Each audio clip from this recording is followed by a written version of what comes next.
been a focus by Barack Obama and Joe Biden and their administrations, a focus that I find as inexplicable as it has been catastrophic, on freeing terrorists from American detention.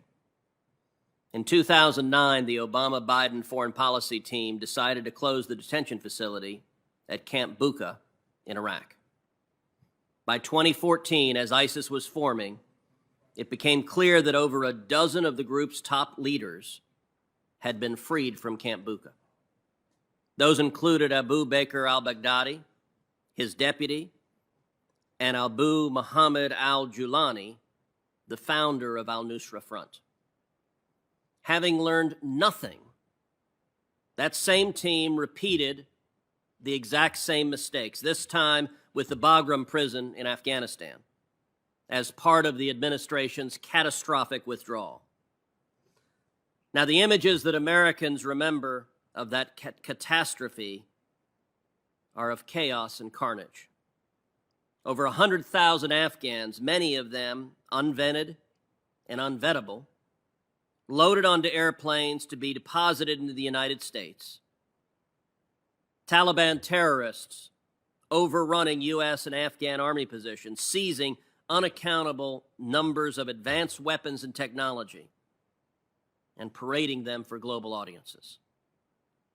And of course, the August 26th terrorist attack on the Kabul airport, in which an ISIS-K bomber killed 13 American service members. What is less well known is that that bomber had been imprisoned in the Bagram prison, which until that summer had been under American control. The Biden administration made a conscious decision, again, inexplicably, to abandon that critical position, and with it the high-security prisoners housed there.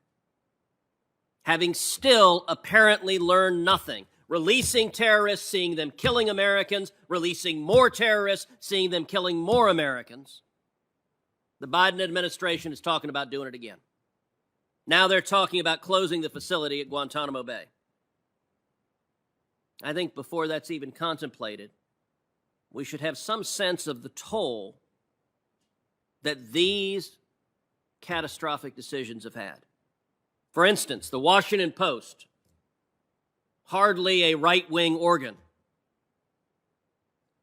has reported, quote, at least 12 detainees released from the detention camp at Guantanamo Bay, Cuba, have launched attacks against U.S. or allied forces in Afghanistan, killing about a half dozen Americans.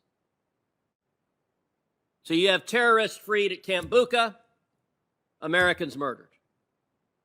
You have terrorists freed from Guantanamo, Americans murdered. You have terrorists freed from Bagram, Americans murdered. And now the Biden administration wants to free more terrorists. And we know to an absolute metaphysical certainty the result of that will be more Americans murdered. I want to ask the witnesses, I recognize that the Biden administration declined to send a government official charged with explaining the administration's policy.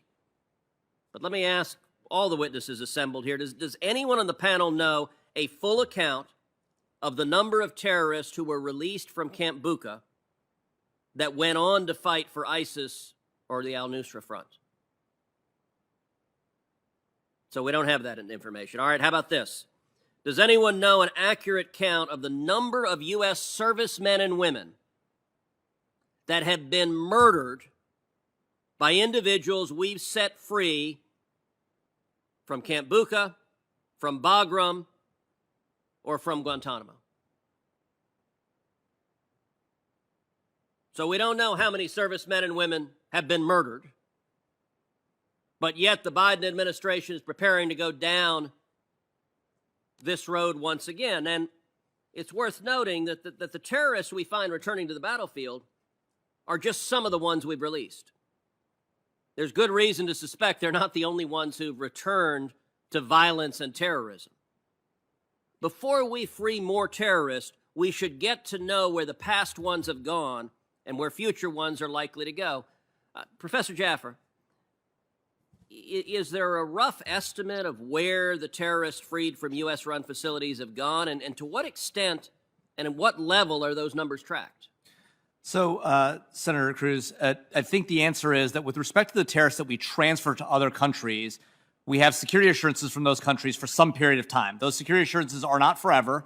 As Mr. Simpson correctly laid out, they're negotiated typically on a one-to-one or one-to-few basis.